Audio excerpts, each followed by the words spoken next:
شریعت کچھ کہتی ہے وہ کرتے کچھ ہے۔ تو حضرت یونس علیہ السلام نے اپنی امت کے تعلق سے اللہ تبارک و تعالیٰ کی بارگاہ میں دعا کیا کہ اے پروردگار عالم میری اس امت کو ہلاک کر دے، اس امت پر عذاب نازل فرما دے۔ تو اللہ تبارک و تعالیٰ نے فرمایا کہ اے یونس تو نے اتنے سال لوگوں کو جو ہے دین اسلام کی تبلیغ کی، ان تک جو اسلام کا پیغام پہنچایا، کوئی تو بندہ ہوگا جو تیری بات مانا ہوگا، کوئی تو ایسا ہوگا جس کو تو نے نصیحت کی ہوگی، اس نے تیری نصیحتوں کو قبول کر لیا ہوگا، کوئی تو ایسا بندہ ہوگا۔ کیا کہنے ہیں۔ تو حضرت یونس علیہ السلام عرض کرتے ہیں مولا ایک بندہ ہے، اگر میں اس سے کہہ دوں دن ہے تو وہ بھی کہے گا دن ہے، بے شک اگر میں کہہ دوں رات ہے تو اس سے وہ بھی کہے گا کہ رات ہے۔ کہا کون ہے وہ بندہ؟ حضرت یونس علیہ السلام عرض کرنے لگے مولا تبارک و تعالیٰ ایک کمہار ہے۔ کمہار جانتے ہیں نا، کلہڑ بنانے والا، پروا بنانے والا، جیسے ہم لوگ اپنی زبان میں پروا بولتے ہیں۔ کہا ایک کمہار ہے وہ مجھے بہت زیادہ مانتا ہے۔ تو اللہ نے فرمایا اس کمہار سے جا کر کہہ دینا کہ جتنے بھی تو نے برتن بنائے ہیں، مٹی کے سارے برتن تو نے اپنے ہاتھوں سے بنائے ہیں، تو کہہ رہا ہے کہ وہ کمہار بہت ماننے والا ہے، جو میں کہہ دوں گا وہ مان بھی لے گا۔ ذرا اس کمہار سے تم یہ بات کہہ دینا کہ جتنے تو نے برتن بنائے ہیں اپنے ہاتھوں سے، سارے برتن کو اپنے ہاتھوں سے توڑ دے۔ حضرت یونس علیہ السلام عرض کرنے لگے مولا بس اتنی ہی بات ہے، ارے میں اس سے جو کہوں گا وہ کر دے گا۔ اللہ نے فرمایا اس سے کہے کر تو دیکھ لے ذرا۔ حضرت یونس علیہ السلام اس کے پاس پہنچے، کہنے لگے اے کمہار تو مجھے بڑھیا بہت مانتا ہے، میری ساری باتیں مانتا ہے، آج میں تجھ سے کہہ رہا ہوں جتنے برتن تو نے بنائے ہیں سب اپنے ہاتھوں سے توڑ دے۔ کمہار کا حضرت یہ نہیں ہو پائے گا۔ حضرت یونس علیہ السلام وہاں تو اللہ تبارک و تعالیٰ سے عرض کر رہے ہیں کہ مولا تبارک و تعالیٰ میرا یہ بندہ میرا یہ امتی مجھے بہت زیادہ مانتا ہے، لیکن اب میں اس سے جو ہے کہہ رہا ہوں برتن توڑنے کے لیے، وہ برتن توڑنے کے لیے تیار نہیں ہے۔ آخر کار اس نے کہا کہ اے یونس علیہ السلام اس سارے برتن کو میں نے بنایا ہے لیکن میں نے اسے توڑ نہیں سکتا۔ جب حضرت یونس علیہ السلام اللہ کی بارگاہ میں عرض کرنے لگے مولا وہ بندہ کہہ رہا ہے کہ میں نے اس برتن کو اپنے ہاتھوں سے بنایا ہے، اسے میں توڑ نہیں سکتا، تو پھر اللہ نے فرمایا کہ اے یونس ذرا یہ تو بتا کہ جب ایک کمہار اپنے ہاتھوں سے برتن کو بنایا وہ توڑ نہیں سکتا، میں نے تو ساری مخلوق کو پیدا کیا ہے، اس مخلوق کو میں کیسے عذاب نازل کر سکتا ہوں؟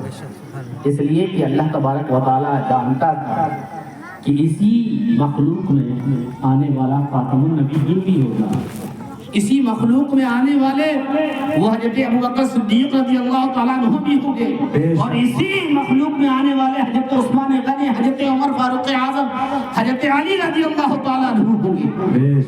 آپ سوچے تو صحیح کہ آج اس امت کے لیے اور اس نبی کی امت کے لیے اللہ تبارک و تعالیٰ نے کیا کیا انتظامات نہیں کیے۔ آپ دیکھیں دوسری امت اگر فجر سے لے کر ظہر تک عبادت کرتی ہے اسے ایک قرات کا ثواب عطا کیا جاتا ہے۔ حضرت موسیٰ علیہ السلام کی امت اگر صبح سے لے کر دوپہر تک عبادت کرتی ہے اسے ایک قرات کا ثواب عطا کیا جاتا ہے۔ کوئی امت ایسی بھی ہے کہ وہ ظہر سے لے کر عصر تک جو ہے عبادت کرتی ہے اسے ایک قرات کا ثواب عطا کیا جاتا ہے، ایک قرات کا۔ لیکن امت محمدیہ کو یہ شرف حاصل ہے کہ اگر یہ عصر سے لے کر مغرب تک بھی اللہ تبارک و تعالیٰ کا ذکر خیر کرے اسے 2 قرات کا ثواب عطا کیا جاتا ہے۔ آج ہم اور آپ جو جمع ہوئے ہیں وہ کچھ لینے کے لیے کچھ پانے کے لیے جمع ہوئے ہیں پیارے، کچھ کھونے کے لیے جمع نہیں ہوئے۔ آج آپ سوچیں ہم ان ننھے ننھے بچوں کو، ان چھوٹے چھوٹے بچوں کو اس محفل میں بھیج تو دیتے ہیں اور ان کے گارجین، ان کے چاہنے والے، ان کے جو ان کے پیدا کرنے والے ہیں وہ اس محفل میں آنا پسند نہیں کرتے۔ بڑا افسوس کا مقام ہے کہ آج امت مسلمہ کی عزت تار تار ہو رہی ہے، لیکن امت مسلمہ کو اس کی نہیں پڑی۔ آج اغیار ہم پر حکومت کر رہے ہیں، لیکن آج ہم بے بسی کا شکار ہو کر بس آہو فوگا کر رہے ہیں۔ یار ذرا سوچے تو صحیح، جس رب تبارک و تعالیٰ نے ہمیں اتنی ہمارے لیے سب کچھ ثواب عطا کیا، اگر تھوڑی سی بھی ہم نیکی کرتے ہیں، رب تبارک و تعالیٰ کہتا ہے کہ بندہ ہمارا جنت میں چلا جائے گا۔ اب آپ دیکھیں کہ ایک راستے کا ڈھیلا ہے، آپ نے اسی پہ ہٹا دیا نا، تو یہ بھی ایک نیکی کا کام ہے۔ لیکن ہم نیکی کرنے کے بجائے برائی کرتے ہیں، نیکی کرنے کے بجائے ایک دوسرے کے گریبان میں جھانکتے ہیں، نیکی کرنے کے بجائے ہم ایک دوسرے کی غیبت کرتے ہیں، نیکی کرنے کے بجائے ہم ایک دوسرے سے حسد کرتے ہیں۔ یقین مانیں یہ ساری چیزیں آپ سے ختم ہو جائیں گی، آپ دنیا سے چلے جائیں گے، لیکن آپ جو دنیا سے رخصت ہو رہے ہیں تو آپ نیکی لے کر رخصت نہیں ہو رہے بلکہ گناہ کے ساتھ جا رہے ہیں۔ اب آپ سوچیں شب برات جیسی رات گزر گئی، لیکن ہم اپنے موبائل میں مست رہے اور ہم گناہ کرتے رہے، جبکہ اس رات رب کی رحمت پکار پکار کر کہتی ہے کہ ہے کوئی مغفرت کرنے والا کہ میں اسے بخش دوں، ہے کوئی رزق کا طالب کہ میں اسے رزق عطا کر دوں، ہے کوئی بیمار کہ میں اسے شفا دے دوں۔ آج دنیا کا انسان دوسرے کے سامنے تو اپنا واویلا، اپنے دکھے، اپنے دکھڑوں کو بیان کرتا ہے، یار کبھی رات کی تنہائی میں اٹھ کر رب تبارک و تعالیٰ کی بارگاہ میں گریہ بیزاری کریں اور رب تبارک و تعالیٰ سے دعا مانگے کہ اے اللہ ہمارے گناہوں پر اپنے آپ کو درگزر کا قلم پھیر دے۔ یقیناً رب کریم ہے، رحیم ہے، رب تبارک و تعالیٰ آپ کے گناہوں کو معاف فرما دے گا۔ آپ کریں تو صحیح، آپ صرف گناہ کرتے ہیں اور رات کی تنہائی میں اتنی گناہ کرتے ہیں کہ پوچھیں نا، ساری رات موبائل کے ذریعے سے آپ گناہوں میں مست رہتے ہیں۔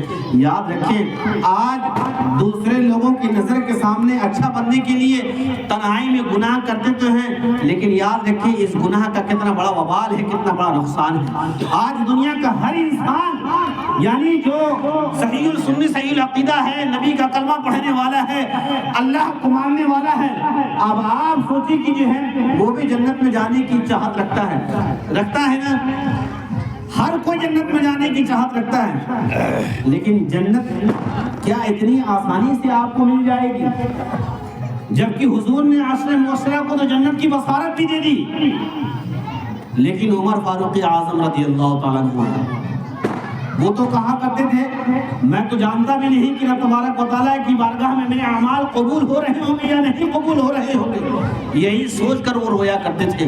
لیکن آج ہم تو کوئی اعمال کرتے بھی نہیں ہیں، اور اگر کرتے ہیں تو نیکی کا کام نہیں کرتے، ہم برائی کا کام کرتے ہیں، صرف اور صرف برائی کا کام۔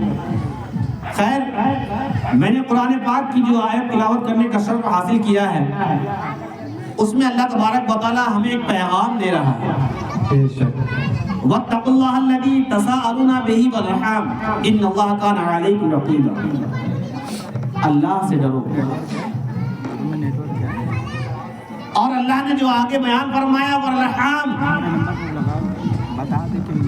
اور اپنی رشتہ داری کا خیال رکھو، صلہ رحمی کا خیال رکھو، ان اللہ کان علیکم رقیبا، بے شک اللہ تبارک و تعالیٰ تمہیں دیکھ رہا ہے۔ آج اللہ ہمیں دیکھتا ہے لیکن پھر بھی ہم گناہ کرتے ہیں نا۔ آج اللہ ہمیں دیکھ رہا ہے لیکن پھر بھی ہم غیبت کر رہے ہیں، اللہ ہمیں دیکھ رہا ہے لیکن پھر بھی ہم زنا میں ملوث ہیں، اللہ ہمیں دیکھ رہا ہے پھر بھی ہم ایک دوسرے سے حسد کر رہے ہیں۔ کیا ایک مسلمان کے لیے یہ زیبا دیتا ہے؟ اچھا آپ دیکھیں، میں نے کہا نا رشتہ داری، صلہ رحمی، آج کے زمانے میں کون ایسا شخص ہے جو رشتہ داری کو نبھاتا ہے؟ رشتہ داری کو کوئی نہیں نبھاتا۔ اور یاد رکھیں جو انسان رشتہ داری کو نہیں نبھائے گا، جو انسان رشتوں کو توڑنے والا ہوگا، وہ کبھی ولی نہیں بن سکتا۔ وہ تو دور کی بات ہے، اگر جو بندہ رشتہ داری کو توڑنے والا ہوگا، قطع تعلق کرنے والا ہوگا، وہ شخص جو ہے ممبر رسول کا حقدار بھی نہیں ہو سکتا، وہ شخص جو ہے مصلی امامت پر جو ہے فائز بھی نہیں ہو سکتا۔ لیکن ایک بات اور بھی ہے کہ جو شخص رشتوں کو کاٹنے والا ہوتا ہے اللہ تبارک و تعالیٰ اسے جنت میں کبھی داخلہ نہیں عطا کرے گا. اللہ تبارک و تعالیٰ اسے کبھی بھی جنت میں نہیں داخل فرمائے گا. لیکن آج ہم سوچیں کہ آج ہم رشتہ داری کو کہاں سے کہاں پہنچا دیے. اگر ہم نے رشتہ داری نبھائی تو صرف مال پرستی کے واسطے ہم نے رشتہ داری نبھائی. اگر کوئی مالدار ہے تو ہم اس کے ساتھ رشتہ داری نبھاتے ہیں، اور کوئی غریب ہے تو اس کے گھر بیٹھنا بھی گوارا نہیں کرتے. یاد رکھیں پیارے آقا صلی اللہ تعالی علیہ وسلم نے جب فتح مکہ کا دن تھا، بڑے آن شان بان کے ساتھ پیارے آقا صلی اللہ علیہ وسلم مکہ جو ہے تشریف لے آ رہے تھے. لیکن پیارے آقا صلی اللہ علیہ وسلم چاہتے تو بڑے بڑے گھرانے میں تشریف لے جا سکتے تھے، لیکن پیارے آقا صلی اللہ علیہ وسلم کسی کے گھر نہیں گئے تو اپنے رشتہ دار حضرت ام ہانی رضی اللہ تعالیٰ بے شک حق ہے. یہ پیغام بھی دیا کہ آپ کی رشتہ داری بھی برقرار رہے گی، جس سے دین بھی مضبوط رہے گی اور دنیا بھی آپ کی مضبوط رہے گی اور آخرت بھی مضبوط رہے گی. آپ رشتہ داری دیکھیں، پیارے آقا صلی اللہ علیہ وسلم نے نبی کریم صلی اللہ علیہ وسلم کو ہجرت کا حکم ہوتا ہے، لیکن نبی کریم صلی اللہ علیہ وسلم اپنے بستر مبارکہ پر کسی کو نہیں سلاتے ہیں، وہ اپنے رشتہ دار حضرت علی کو سلاتے ہیں. پیارے آقا صلی اللہ علیہ وسلم نے رشتہ داری کا خوب خیال کیا. بلکہ حضرت ابو طفیل رضی اللہ تعالیٰ عنہ فرماتے ہیں کہ رشتہ داری کا پیارے آقا صلی اللہ علیہ وسلم نے کیا ہی بہترین حکم ہی نہیں دیا، بلکہ پیارے آقا صلی اللہ علیہ وسلم نے عمل کر کے بھی بتایا.